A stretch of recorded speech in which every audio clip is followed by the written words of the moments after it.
يا أيها الذين آمنوا لا تلهكم أموالكم ولا أولادكم عن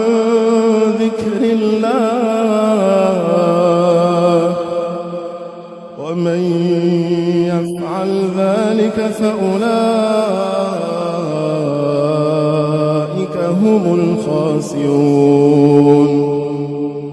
وأنفقوا مما رزقناكم من قبل أن يأتي أحدكم الموت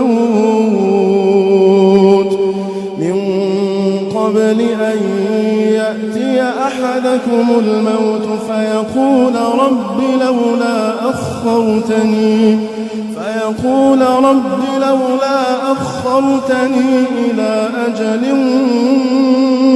قريب فأصدق وأكن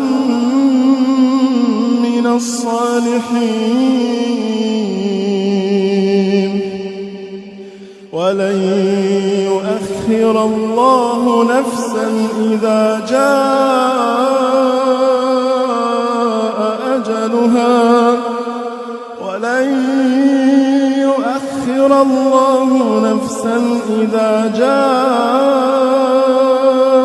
أجلها والله خبير